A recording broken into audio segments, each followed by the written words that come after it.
최초의 노동자 출신 대통령이 되겠다고 꿈을 꾸고 계신 우리 이재명 성남시장님을 뜨거운 박수와 함께 모시겠습니다.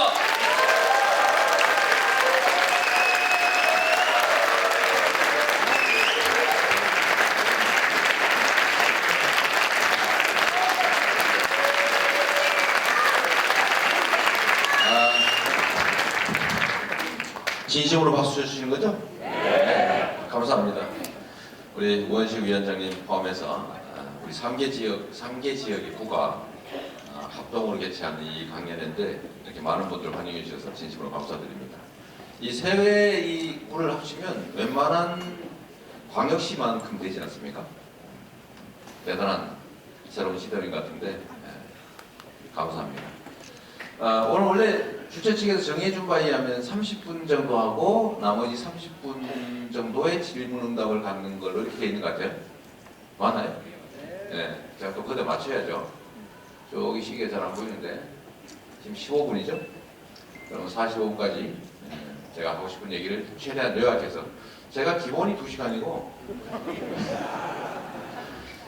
좀 심하면 3시간까지 하기도 하고 그러는데 오늘은 총 시간 러닝타임 1시간 그리고 그 중에 30분 제 얘기하고 30분은 여러분들의 의견 듣고 제 의견을 말씀드리는 그런 시간을 갖도록 하겠습니다. 아니 우리 위원장님 이제 가시죠? 되게 바쁘시니까 박수로 보내드리는 거 어떻습니까? 네, 가셔도 된다고. 빨리 가세요. 제가 입장을 안 해서 빨리 가세요. 아 진짜요? 우리 박 위원장님의 말씀에 의하면 의원님도 한 표라고. 네, 알겠습니다. 괜히 앉아 계신 것 같아서 보내드리려고 했더니 감사합니다. 많은 분들이 걱정하시는데 혹시 이번 경선 과정을 통해서 갈등이 너무 격화되고 그 결과로 혹시 갈라져가지고 옛날 87년처럼 사고 나지 않을까 이런 걱정하시는 분들이 많은 것 같아요. 그렇죠? 근데 제가 이제 분명히 말씀드리는데 우리가 하나의 팀입니다. 하나의 팀이고 정치는 개인 플레이가 아니라 팀 플레이이기 때문에 우리 전체가 이긴 게 첫 번째 과제고 누가 거기서 MVP를 먹을 거냐는 다음 일이죠. 그래서 우리가 경쟁을 하되 최선을 다하고 결과가 나오면 거기 승복하고 총력을 다해 서로 돕는다. 물론 제가 이길 거니까 그렇지만 근데 왜 웃는 거예요 근데? 그러면 진지하게 받아들이는 거고 제가 이길 거니까 또 원래 사랑이란 줘야 받는 거죠. 그래서 제가 우리 지지자들한테도 첫째로 허위사실 유포하지 마라. 두 번째 모욕하지 마라. 비방하지 마라. 결국은 우리가 함께 갈 동지들이다. 그 시합할 때 권투 규칙을 지키고 주먹으로 아무리 세게 때도 그건 상관이 없는데 오집고 침 뱉고 발로 차고 이러면 시합이 끝나도 인정이 안 됩니다. 그죠? 그러면 나도 진짜 적이 돼버려요. 경쟁을 해야지 전쟁을 하면 안 되지 않습니까? 그래서 우리가 반드시 그거는 최소한의 지켜야 될 선들을 꼭 지키자. 왜? 우리는 함께 갈 동지들이지 싸우는 적들이 아니니까. 그렇죠? 그렇게 할 거죠? 네. 저도 그럴 겁니다. 물론 제가 이길 거니까 이렇게 얘기하긴 해. 지금은 여기 두려움의 맛이라 말인 얘기도 있고 우리 김성환 청장님 가셨나?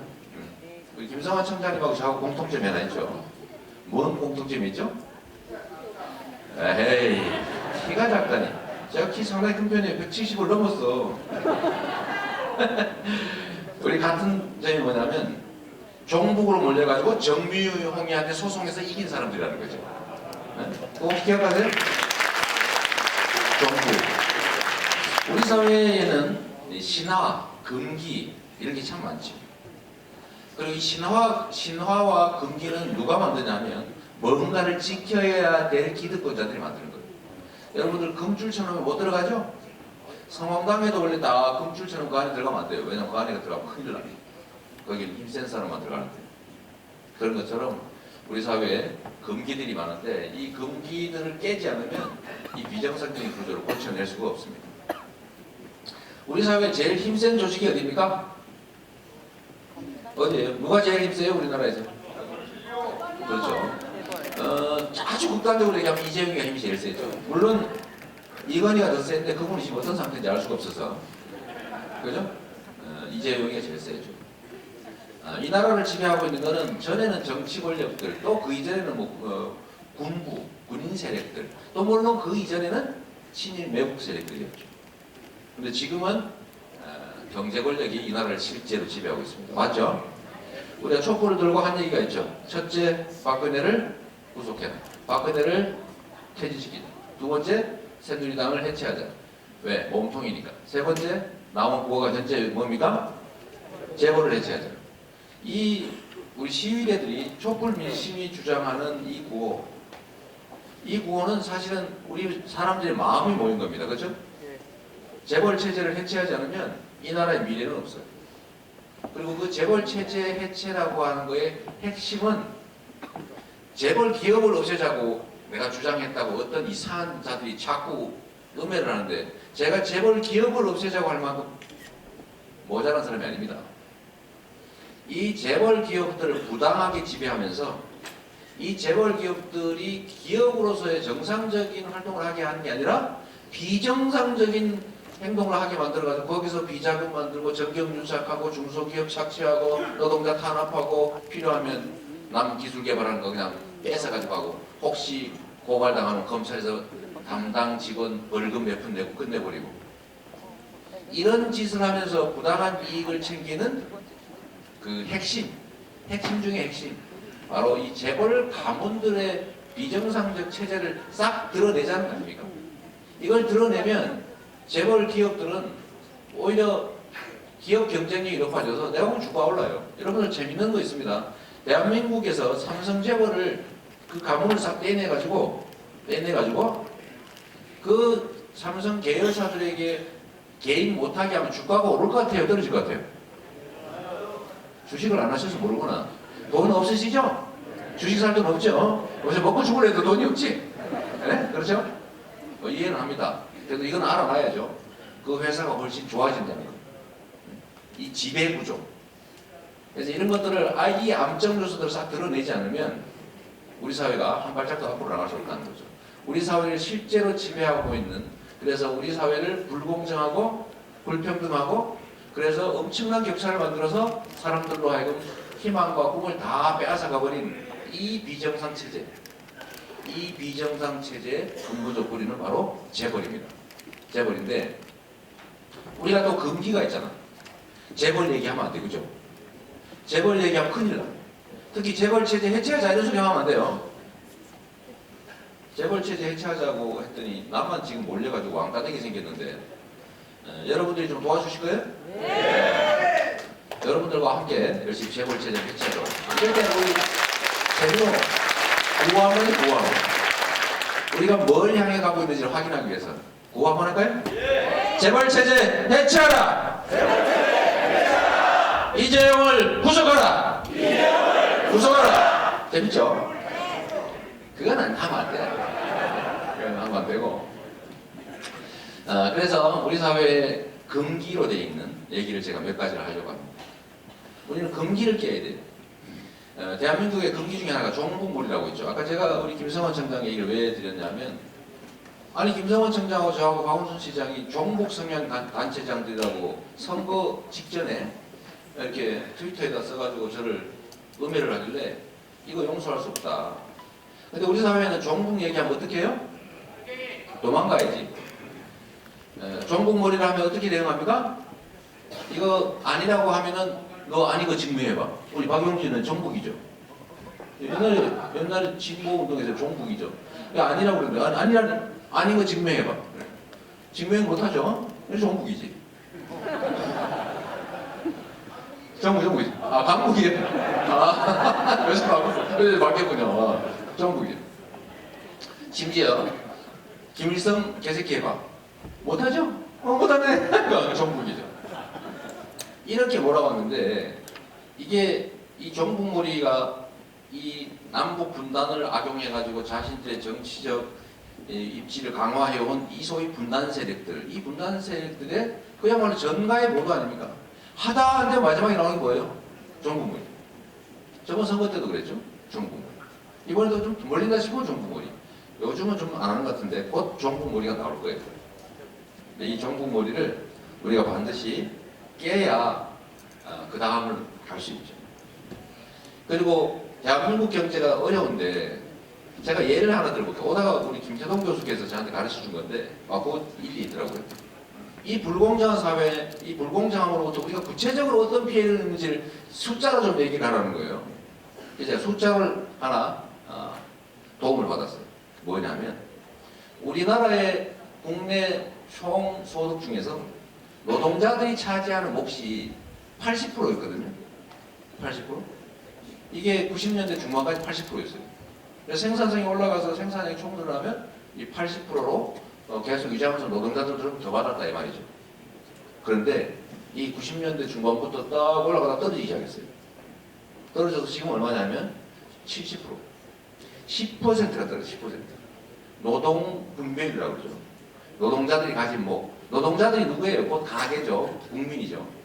근데 10%가 떨어졌으면 작년에 우리가 1,559조 원 정도를 생산했는데 뭐 GN이하고 좀 다를 수 있지만 대충 10% 잡으면 150조. 이 150조를 여러분들이 못 받은 거예요. 그래서 1인당 계산하니까 얼마입니까? 하도 많은 계산이 안 돼요. 150조 나누기 5천 얼마예요? 300만 원이죠? 1인당 300만 원씩 받을 걸 못 받고 있는 거예요. 1인당 300만 원. 엄청난 돈이죠. 355만 원. 맞죠? 이 불공정함 속에서 우리는 받을 걸 못 받는 손해를 입었는데 그게 한 해만 그러냐? 매년 그래왔던 거죠. 그래서 결국 어떻게 됐습니까? 우리 가계부채가 쫙 늘어난 거죠. 1300조까지. 왜? 돈은 써야 되겠는데 돈이 안 벌려요. 그럼 어떻게 해요? 빚을 내죠. 정부에서는 빚을 내줘요. 왜? 국민들 주머니에 비해가지고 구매력, 돈을 못 쓰니까 경제가 수도비 되게 생겼거든요. 그럼 이걸 어떻게 해서 해석을 하느냐? 돈을 자꾸 빌려줘. 빌렸어.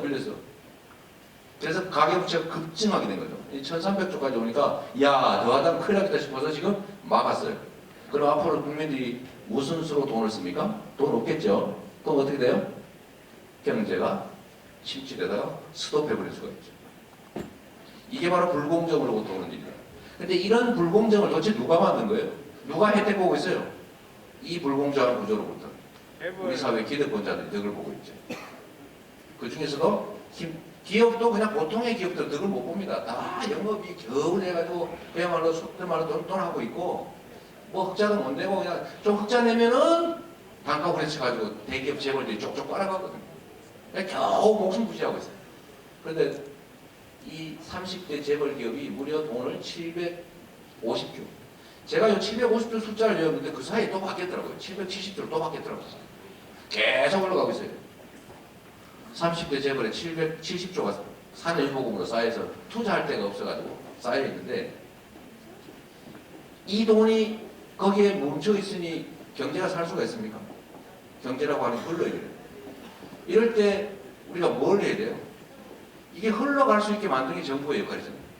근데 이 흘러가게 만드는 거의 핵심은 결국 정부가 강자의 횡포를 막고 강자의 부당한 이익을 일부라도 회수해서 다수의 약자들을 부추겨서 같이 살게 만들어야 이게 경제도 살고 사람들도 희망이 생기고 나라가 정상을 찾지 않겠습니까?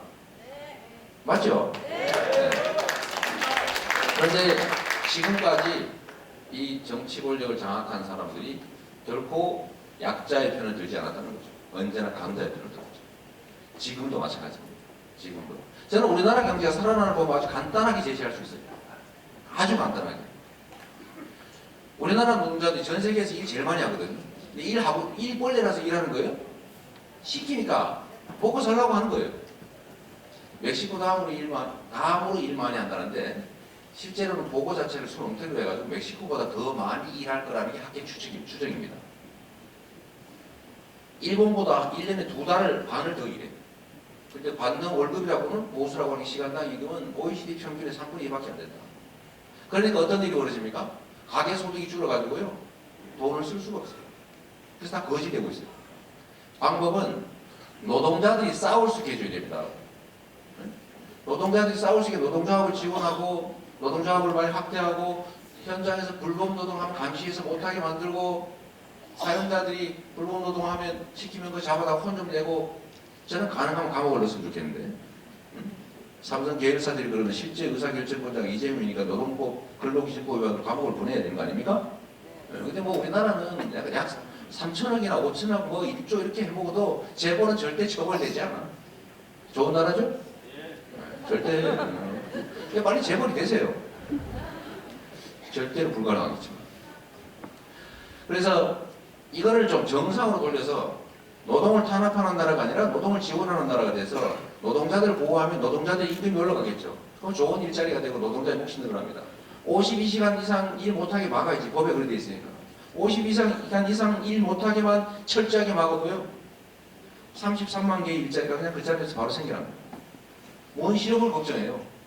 40시간 이상 일 시키면 1.5배 주라고 시켜놨더니 실제로는 얼마 주고 있냐면 0.8배로 덜 주고 있어요. 이걸 노동부가 맨날 또 시켜. 지침 만들어가지고 상여금은 통상임금에서 빼고 50% 할증 계산할 때 그건 빼고 계산하라고. 의원님 맞죠? 국가가 이런 식으로 불법 노동을 스스로 저지를 뿐만 아니라 강요까지 해요. 요즘은 아예 그냥 취업규칙고 노동법 체계고 다 무시하고 성과 연봉제 하자고 지부터 시작해가지고 선도적으로 노동 탄압을 하고 있습니다. 이러니까 이게 일자리가 줄어들잖아요. 그래놓고 실업 많다고 걱정하고 있어요. 걱정하지 말고 노동법만 철저하게 지키면 일자리 100만 개는 순식간에 생겨난다는 거죠. 노동자들의 소득이 떨어지는 거는 야 노동조합 만들어가지고 싸워라. 그럼 노동자들 탄압하는 현장 삼성 있잖아요. 삼성. 제가 삼성 엄청 싫어하는데 왜 무노자가 회사의 지침입니까? 노동조합을 만드는 건 국민들의 헌법상 권리인데 반헌법 행위가 그 회사의 사시야 사시. 회사 지침이다 이 말이에요. 이런 부도덕한 얘기를 대놓고 삼성에는 노조가 없는 걸 자랑을 해요. 그래서 정상적으로 만들기만 해도 경제는 살아난다. 우리나라에 500억 이상 버는 회사가 440개밖에 없어요. 그런데 이 440개가 우리나라에 버는 돈의 대부분을 차지합니다. 우리나라 법인이 59만 개인데 이 440개가 500억 이상을 벌고 있는데 이 사람들이 버는 돈이 대충 얼마냐면요. 한 160, 70조쯤 됩니다. 160, 70조를 영업이익을 낸다 이 말이에요. 거기에다 세금 8% 더 내면 어디 맞아 죽습니까? 그럼 8% 세금 안 내려고 해외로 탈출해요? 누가 그러더라고. 법인세 원래 해외로 탈출한다고. 탈출해서 만약 미국 갔다 거기는 35%야. 탈출해서 일본 갔어요. 거기 34%예요. 유럽으로 가요? 유럽은 프랑스 33%, 독일 30%입니다. 우리 22%인데 올려봤자 30%예요. 어딜 도망갑니까? 대신에 우리나라처럼 온갖 나쁜 짓 하고 수천억을 횡령하고 온갖 짓을 해도 순실이한테 돈 목표 집어주고 대통령하고 한다가 스사삭 해버리면 다 죄진 것도 다 없어지는데 이런 좋은 나라를 왜 두고 가겠어요? 그죠? 절대 그런 일이 없는 거죠. 이게 다 거짓말이거든요. 그래서 여기 증세 좀 해서 복지 좀 늘리고 고교 무상교육도 좀 시켜주고 집도 좀 지어서 임대아파트도 주고 출산 지원도 좀 해주고 교육 지원도 좀 해주고 하면 그 돈이 또 돌아서 먹고 살 거 아닙니까? 그 기업이 제대로 할 거 아니에요. 이렇게 해야 경제가 삽니다. 맞습니까? 네. 그런데 이 재벌 기득권자들하고 싸움을 누가 할 수 있어요? 무서워서 할 수 있어요? 우리나라는 인연이 너무 많아. 인연이 한 달에 걸치면 다 아는 사람이고 한 달만 더 걸치면은 다 죽고 못 사는 사이예요. 그리고 평소에 또 관리에 절저 있어. 그래서 싸울 수 있어야 돼요. 그리고 이걸 싸워서 깨지 않으면 아무리 사람 바꾸고 아무리 정치세력 바꿔도 저번보다는 좋아지겠지만 근본적으로 우리 대중들의 약자들의 삶은 좋아지지 않는다는 겁니다. 맞습니까? 이때 박수 한번 쳐주는데. 그래서 제가 하나 만들어낸 게 기본소득이에요. 다시 우리나라 경제가 살아나고 많은 사람이 잘 사는 방법은 아주 단순합니다. 대기업과 사회적 강자들의 횡포를 철저하게 규제하고 공정한 경쟁이 가능한 질서를 회복하는 거예요. 정상적으로. 두 번째, 노동자들의 힘을 키워서 노동의 몫을 키우고 일자리를 늘려서 중산층을 만든다. 세 번째, 과도한 초과이익을 얻는 강자들로부터 세금을 걷어서 약자들이 같이 살 수 있게 복지를 확대한다. 이렇게 하면 돈이 돌아요. 그리고 그 중에서도 옛날에 보니까 복지를 확대한다고 이렇게 뭐 했더니 참 돈도 잘 안 쓰고 엉뚱하게 가길래 이번에는 좀 색다른 방법으로 하자. 우리 유럽에서 개발한 방법인데 국민들한테 직접적 지출을 하자. 현금으로. 그리고 현금으로 주면은 가끔 땅에 묻어놓는 사람이 있어요. 그럼 경제순환에 도움이 안 되죠. 그러나 정부에서 지급하는 거니까 국민의 세금으로 주는 거니까 반드시 한 번은 순환을 시켜라. 그래서 노원 구민이 받는 정부의 지원금은 노원구의 영세 상인들한테만 쓰도록 만들면 영세 상인도 먹고 살겠죠.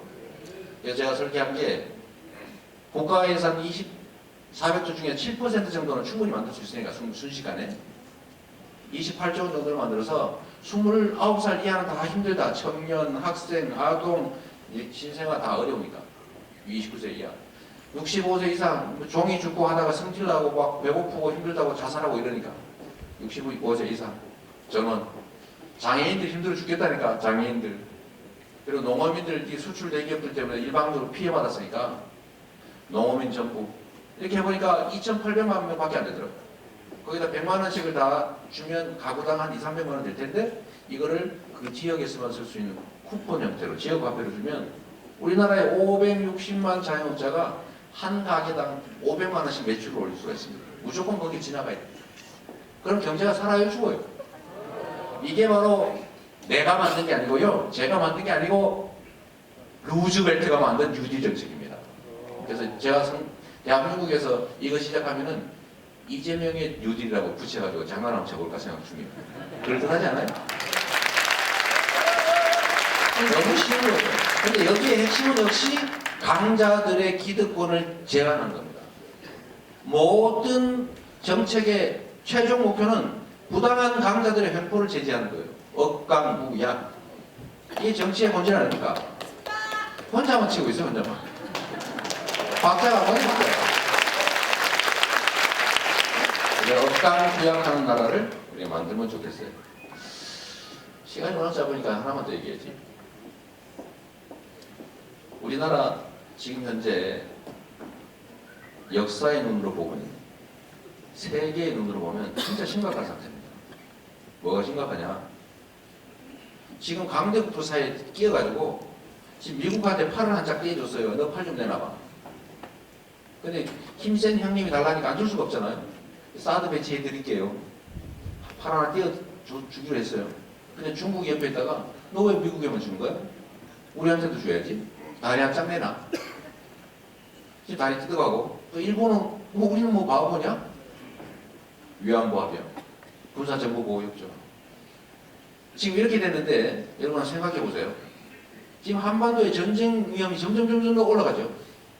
다른 나라에서는 안 그래도 한반도 그러면 저 언제 터지나 지금 쳐다보고 있는데 우리만 잘 느낌이 없어요. 그런데 멀리 역사의 눈으로 한번 보세요. 이 주변 강국들의 권력 교체기에 줄 잘못 써가지고 침략당해가지고 온 국민이 엄청난 참화를 겪었던 게 수없이 많죠, 역사에. 그래서 이 외교가 중요한 겁니다. 근데 지금 사드 배치했잖아요. 지금 사드 배치했는데 저게 북핵 미사일 막으려고 하는 게 아닌 건 여기 온 정도의 수준을 다 아는 거죠. 고고도 미사일이 종말 방어 시스템인데 북한에서 뭐하려고 고고도 미사일을 쏩니까? 그냥 저고도 미사일을 쏴버리면 바로 도달하는데. 그죠? 결국 이거는 미국의 MD 미사일 방어 체제의 일부로 중국을 쳐다보려고 들여다보려고 하는 거라는 걸 너나 나나 없이 다 아는 거죠. 중국이 화나잖아요. 경제적으로 제재하는 거예요. 그들의 우리로서야 정말 기분 나쁘고 억울하고 하지만 그들로서는 할 수 있는 일이죠. 이렇게 되지 않게 만들어야 되죠. 근데 더 문제가 있습니다. 우리나라가 지금 남북이 군사 충돌해가지고 지금 전쟁하지 않을까 전쟁 근거하고 있는데 이제는 미국하고 중국이 전쟁하지 않을까 앞으로 걱정이 됩니다. 미국하고 중국이 어딘가 저 태평양 지역에서 충돌했어요. 군사 충돌을. 그러면 어디부터 때리겠어요? 자기 안방을 들여다보고 있는 눈을 찔러야지 이렇게.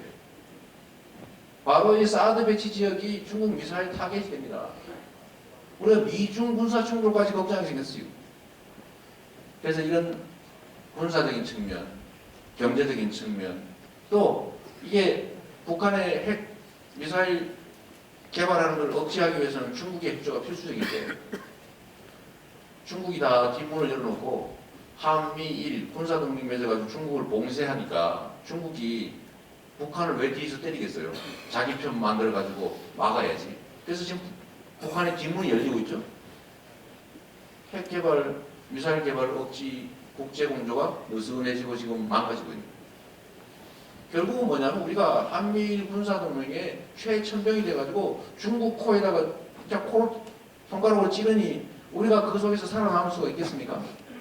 이제는 군사충돌의 위험도 크고 우리가 각종 제재를 받게 됐어요. 그래서 이럴 때는 어떻게 됩니까? 원래로 되돌아가야지. 원래로 되돌아가기 어렵죠. 이미 팔 한 짝 떼지고 약속했는데 너 왜 안 주냐고 자꾸 압박하잖아요. 약속했는데 왜 안 떼어줘? 떼주면 돼요, 안 돼요? 떼주면 안 돼? 어떻게든지 막아야지. 그래서 누가 그래요? 이미 합의한 걸 어떻게 하냐고. 아니, 트럼프는 왜 TPP 탈퇴하는데? 트럼프는 사인해서 시행하고 있는 무역협정에서 일방적으로 탈퇴했잖아요. 미국은 해도 되는데 우리는 하면 안 돼?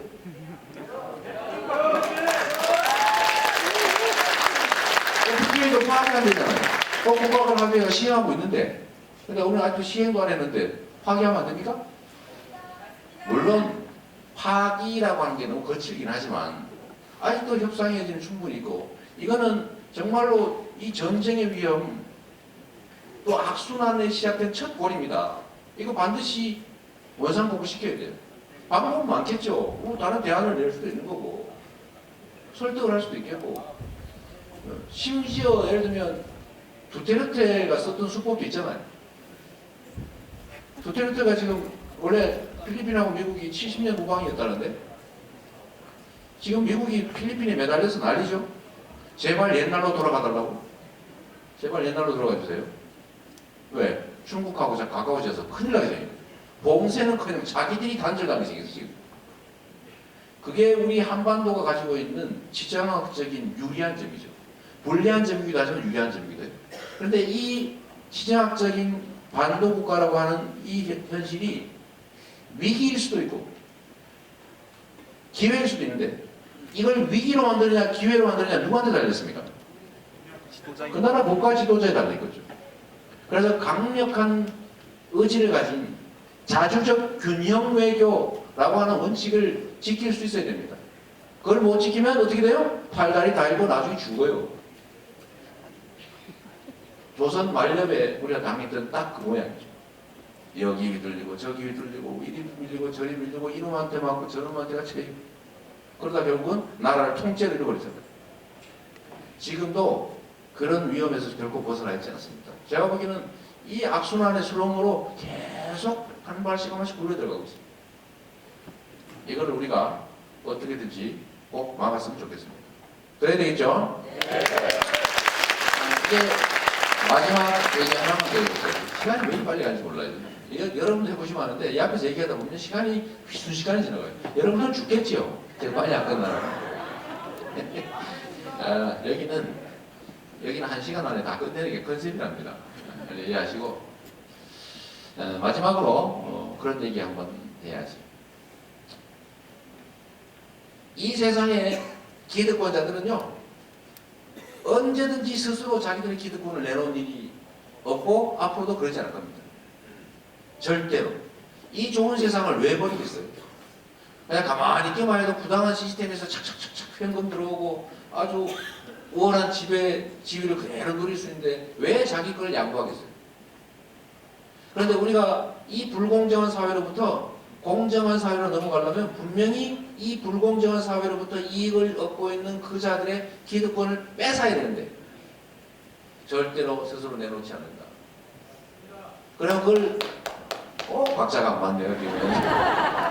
근데 이거는 결국 이 기득권 체제로부터 피해받고 있는 다수가 힘을 합쳐서 뺏어올 수밖에 없어요. 그런데 왜 이렇게 안 맞지? 박수 한번 해봐. 그런데 이걸 뺏어오는 게 원래 다수가 원하는 거잖아요. 이 비정상 사회를 우리는 바꿔서 공정한 사회 만들고 싶잖아요. 기회도 공평하고 경쟁도 공정하고 그리고 기여한 만큼 자기가 기여한 만큼의 몫을 찾는 정상적인 사회를 거의 대부분의 사람은 바라고 있거든요. 정말로 극소수를 빼고는. 그런데 1인 1표인 나라에서, 민주주의 국가에서 왜 이 압도적 다수가 원하는 그 정치, 그 나라가 만들어지지 않을까요? 그거 이상하지 않습니까? 우리가 명색이 민주주의 국가잖아요. 1인 1표잖아요. 그리고 그렇게 하기로 대한민국 정부 수립할 당시에 합의했잖아요. 헌법도 있고 선거법도 있고 정당도 있고 그렇게 하자고 하는 정치인도 있고 하는데 왜 안 될까요? 그런데 이게 이유가 있더라고요. 이유가. 이게 패배감이에요. 패배감. 이게 5천만 명이 있는데 원래 5천만 명이 있으면 책임감이 5천만 분의 1로 줄어들거든요. 혼자 찍으면 진짜 신중해. 야, 이거 내 손에 달렸다 이거. 야, 이거 하면 진짜 신중하게 하겠죠. 근데 5천만 명이 하니까 책임의식이 없어요. 아이고 나이가 알아서 하겠지. 내가 한 표 찍어봐야 뭐 결론이 영향이 있겠냐. 요런 내 역할이 별로 영향을 못 미칠 거라고 하는 열패감이죠. 그리고 거기에 이제 강자들의 작전이 동원됩니다. 강자의 작전 뭐예요? 싸움 시키는 거지. 호남이 뭐 차별되네, 뭐 자꾸 이런 얘기를 하는데 실제로 이 호남이 차별하고 지역 간 격차가 생겨난 이유는 이 박정희 정권이 지배를 해야 되겠는데 원래 호남에서 박정희가 원래 김대중보다 득표율이 더 높았을 때가 있었습니다. 아시는 분만 아실 거예요. 그런데 이거를 영남 호남을 쫙 가른 다음에 지역 감정생각 싸우게 해놓고 한쪽 지역을 집중 지원을 하니까 차이가 생기잖아요. 그래서 서로 자꾸 갈등이 생기잖아요. 그래서 이걸 지배를 하기 위해서 이렇게 갈라는 거예요. 그래서 제일 좋은 거는 소수가 다수를 지배할 때는 다수를 분열시켜 싸움을 시키는 게 최고 좋습니다. 두 번째는 포기시키는 거죠. 야, 정치는 나쁜 거야. 니들이 해봤자 아무 소용이 없어. 까마귀 노는 거에 백로는 가지 마라. 정치는 나쁜 거야. 아이고 원식 의원님 또 싸우신다. 저 봐라 저 봐라. 아니 정치가 자기가 대표하는 집단의 이익을 위해서 열심히 싸워서 조정하는 게 정치인데 그러면 이쪽 동네 뭐 국민들 다 피해보게 생겼는데 그러면 그렇게 통과하시려고요. 네 우리가 소수군요. 네 알아서 통과시키세요. 네 그런데 아쉽습니다. 이렇게 하고 있습니까? 멱살 잡고라도 막아야지. 이게 원래 정치의 본질인데 자꾸 그거를 또 싸운다 이러면서 싸우는 게 나쁜 것처럼 자꾸 얘기하는 거죠. 교육을 시켜요. 그 언론 매체들을 통해서 교육을 하면서 포기시키는 거죠. 그리고 세 번째는 이런 거예요. 워낙 많이 남으니까 100명한테 100만 원씩 뺏었는데 2명 정도, 3명 정도 고용하는 건 돈이 안 들거든요. 자기 편을 만들어서 매수하죠. 그런데 이렇게 해가지고 마지막 최종적인 결과를 보면 언제나 가진 강자들의 부당한 구조가 그대로 유지되고 압도적 다수가 피해보는 이상한 시스템 그대로 유지됩니다. 지금 70년 동안 그래왔던 거예요. 이제는 바꿔야 되겠죠? 네. 바꾸는데 여기서 바꾸는 방법이 있어요. 오늘 마지막 여러분한테 부탁드리고 싶은 거. 바꾸는 방법. 투표한다. 이거 가지고는 안 되고 투표해봐야 한 표밖에 더 됩니까? 투표해가지고는 안 되고 가을에 수확 잘한다고 농사 잘 되는 거 아닙니다. 진짜 농사를 잘 지으려면 봄에 씨를 잘 뿌려야 되고 여름에 밭을 잘 매야 돼요. 그래야 가을에 수확할 양이 생기면 그게 농사 지은 양이 최대치입니다. 근데 봄, 여름에 농사 다니고 가을에 수확하러 다니는 사람 많아요. 네? 평소에 한 명이 가지고 있는 영향력은 한 표가 아닙니다. 여기 지금 몇 분들은 잘 모르겠다. 많이 와가지고 숫자가 모시겠네. 여기 계신 분들만 마음 먹고 지금부터 준비를 한다. 우리 경선 얘기 있으니까 나 찍으라는 얘기는 아닙니다. 선관위 혹시 나 찍으라는 얘기 일반적인 얘기 하는 거야. 경선을 제가 예를 한번 들어볼게요. 경선은 전 국민이 의무적으로 투표하는 게 아닙니다. 거기는 하고 싶은 사람만 가서 하는 거예요. 그런데 하고 싶은 사람, 아우 귀찮아 이거 핸드폰 전화해가지고 인증해야 되고 막 귀찮아 그래서 해주자. 그리고 신청해놓고 전화 오는데 못 투표 귀찮아. 이거를 넘어서서 진짜 투표하는 사람이 몇 명이냐? 5천만 명이냐? 2012년에 몇 명 투표한지 아십니까? 60몇만 명밖에 투표 안 했어요. 그 중에 우리 문재인 전 대표께서 56% 득표해가지고 2차가 딱 끝났죠. 56%니까 몇 표예요? 40만 표를 넘지 않아요. 40만 표죠. 100만 명 신청해가지고 딱 그 정도. 이번에 더블 됐다고 쳐봐요. 2배다. 2배인데 100만 명이 투표해서 결판 나다고 쳐요. 그럼 60만 표 정도면 이기는 건데 60만 행동을 조직하는 건 여기 계신 분들만 마음먹고 지금부터 야 내가 아는 사람 지금부터 전화해가지고 아이고 평소에 내가 전화도 못했는데 잘 있었니? 그 밴드에 내 필수 가입을 해놓고 말도 안 쓰는데 막 쓴 사람들한테 그게 싸구려 이모티콘 있잖아요. 돈 안 드는 거. 응? 그거 막 한 번씩 눌러주고 좋아요 눌러주고 아이고 무슨 이런 이쁜 글을 쓰셨어요. 이런 거 다 오pen 되는 거예요. 여러분도 글 써놓고 난 다음에 거기 누가 좋아요 누르시면 엄청 좋지요? 5개만 나오면 뿌듯하지? 근데 왜 안 눌러줘요? 왜 자기들은 왜 안 눌러주냐고. 5명한테 눌러줘서 5명이 내가 눌러줄 거란 말이에요. 네. 평소에 진짜 지금부터라도 내가 아는 사람이 보통 요즘은 SNS나 뭐 네트워크가 워낙 발달해가지고 한 300에서 500명쯤 될 텐데 보통 그 중에서 자기 편 50명씩 만드는 사람이 1000명이 있으면은 결과를 집어버립니다. 결과를. 한 명의 몫이 평소에 행동하는 몇 사람들이 대세를 결정하죠. 100명이면 100명이 n분의 1로 결정하지 않습니다. 그 중에 극렬한 4~5명이 결판내는 거예요. 그래서 여러분들이 5천만 분의 1이 아니다. 5천만 분의 1이 아니라 그 중에 극렬하고 독하고 집요하고 성실하고 적극적이고 능동적이고 이러면 한 명이 아니라 수십 명, 수백, 수천 명이 몫을 할 수 있습니다. 자, 이재명도 여러분들이 어떻게 알았습니까? 신문방송에서 잘 안 내주죠. 신문방송에 나오면 술 나쁜 거만 나와. 최근에 출마했다고 하나 써주긴 하더만요. 근데 대개는 그 이전에는 나쁜 거, 카드라 이런 거 나왔지. 좋은 건 안 나왔는데 그래도 우리가 아는 게 네트워크 때문이죠. 그래서 변방장수, 또 변방장수니까 무슨 박물장수 같아. 아니고 저 지역의 기초단체장임에도 불구하고 지금 여기까지 오게 한 거는 사실은 이 작은 실천들이 모인 거죠. 작은 실천. 그래서 우리 힘을 합치면 새로운 세상을 만들 수 있다는 거. 얘가 얼마나 잘 살까 이런 기대도 가지면서 살 수 있는 그런 나라 만들어야 되지 않겠어요? 네. 같이 만들어야 되겠습니다. 감사합니다.